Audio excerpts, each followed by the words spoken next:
Audio Jungle.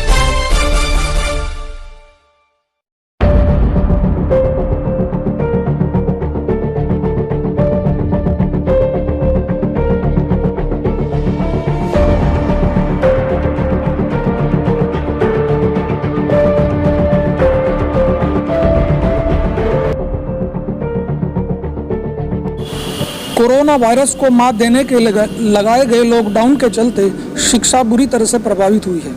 सरकारी निर्देशों के अनुसार स्कूलों को बंद रखने के निर्देश दिए गए। वहीं हालांकि स्कूल प्रबंधन की ओर से ऑनलाइन टीचिंग के माध्यम से सिलेबस को मेंटेन करने की कोशिश की गई, लेकिन वहीं सरकार ने बच्चों से फीस न लेने के भी निर्देश दिए। इससे एक जहां बच्चों की शिक्षा प्रभावित हुई, वहीं कहीं ना कहीं स्कूली प्रबंधन को भी बहुत सारी समस्याओं का सामना करना पड़ा है। हमारे बीच आज उत्तर प्रदेश मान्यता प्राप्त विद्यालय शिक्षा संघ के प्रदेश अध्यक्ष अशोक मलिक जी हैं। आइए उनसे जानने की कोशिश करते हैं कि इस लॉकडाउन से शिक्षा व्यवस्था कितनी प्रभावित हुई। जी सर, बताएंगे किस तरह से देखते हैं इस लॉकडाउन को शिक्षा व्यवस्था? एजुकेशन के क्षेत्र पर लॉकडाउन का जो असर आपने कहा है वो समझो कि शिक्षित देश विकसित देश की श्रेणी में सपने देखे जाते थे, लेकिन आज वो धूमिल होते नज़र आ रहे हैं।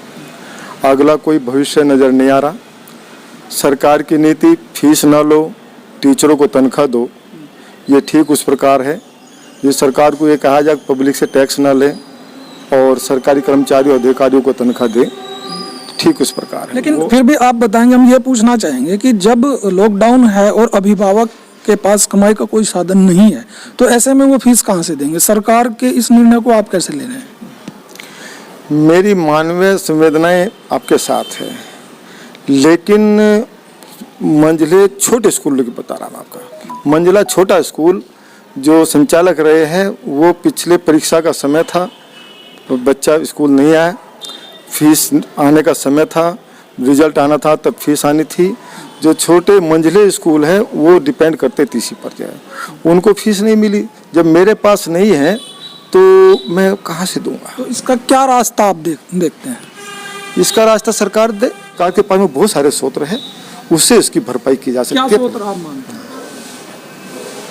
मेरा दो रास्ते हैं बस। सरकार यदि ईमानदारी से काम करना चाहिए। एक रास्ता तो परिषद के स्कूलों पर दुरुपयोग हो रहा पैसे का, वहाँ जो 80,000 रुपये तनख्वाह दे रही है वो बच्चे पर एक पैसे का काम नहीं, बल्कि जीवन खराब किया जा रहा है बच्चे का। 5 साल खराब होता है बच्चे का, वो 5 साल के बाद में बच्चा जो वहाँ का नाम नहीं लिख पा रहा और उसका जीवन खराब करता है। सही मायने में तो उनके खिलाफ कार्रवाई होनी चाहिए, मुकदमे होना चाहिए, वो बजट बचाना चाहिए।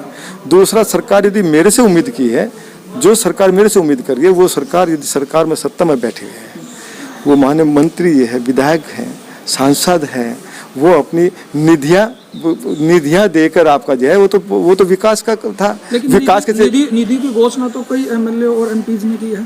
वो निधि उनके बाप की थोड़ा है, वो तो जनता का पैसा जनता की है। वो तो विकास में गली या सड़क में लगना था, वो इन्होंने आपका वो क्या माफ करते हैं, या उसको निधि नहीं दी जाएगी या उसको घोषणा कर दी। वो तो पब्लिक उसने क्या किया? मेरी सामर्थ्य नहीं थी, मैंने भी 21,001 और 11,001, हमारे एक साथी ने 1,90,00,000 रुपया दिया है। जगदीश गांधी या लखनऊ में हमारे बैठे, तो उन्हें क्योंकि उनकी सामर्थ्य सीएम चेयरमैन है, वो उन सामर्थ्य है। मेरे बहुत सारे साथियों ने किया है। पब्लिक कर रही है, पब्लिक इस बोझ को उठा रही थी। पब्लिक ना, सरकार तो जीरो थी, सरकार कहीं करने वाली नहीं है। वो जो सरकार करना है तो उन विधायकों को अपनी जो पूर्व विधायक है पेंशन छोड़ देनी चाहिए। अरे समाज की सेवा तो करनी है, देश हित में तो करनी है। अगला सवाल 40% आया बजट अभी। मेरा अगला सवाल ये है कि ये जो सिलेबस मेंटेन करने के लिए ऑनलाइन टीचिंग की जा रही है बच्चों के लिए, तो इसको कितना बेहतर मानते हैं और कितना सक्सेस आप मानते हैं?